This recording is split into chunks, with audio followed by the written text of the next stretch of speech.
ouais. Moi, je suis née, pas dans cette maison-là, mais à peu près là, dans le même village. Ça ressemblait à ça ton décor pour te promener à pied? Non, pas moi, ça, c'est mon mari, ça.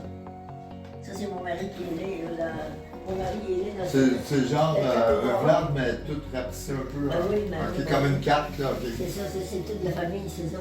Ça, Oui, c'est son là. école. Ça, c'est sa première maison. Sa deuxième maison, la maison de ses grands-pères. Son grand-père et sa grand-mère maternelle. Puis son église. Puis ça, c'est quand ils sont partis de la colonie, parce que le gouvernement fermait ça. Ben, ils sont allés se ramasser à Forestville sur la Côte-Nord. J'ai habité 17 ans sur la Côte-Nord, de Sept-Îles à Manicouagan-5, en passant par plusieurs petits villages. Ça fait que je connais le coin, là, pas à peu près. Hein.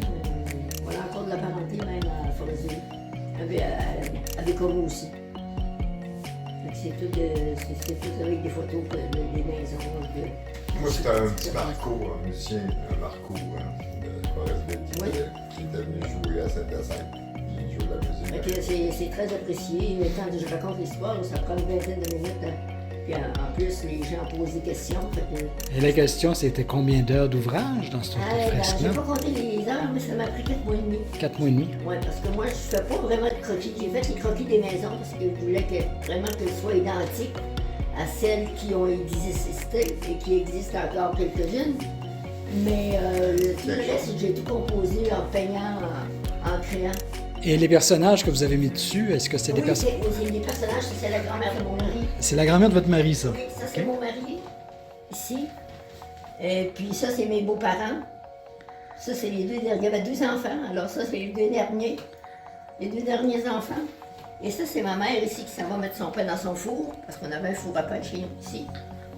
Ça, c'était à Saint-Andémon. Avec mon frère et mon père qui est sur le bord du quai assis, qui la regarde, là, aller mettre son pain dans le four à pain. Alors, à tous les jours, vous revivez votre vie avec cette fresque? Ah ben, presque, ouais, presque. Je l'ai écrit de toute façon. Hein. Les gens qui venaient ici, ben, ils me disaient, Madame Lévesque, écrivez, qu'est-ce que vous me dites? C'est bien trop beau, c'est l'histoire qu'on n'entend plus, puis qu'on ne sait pas non plus.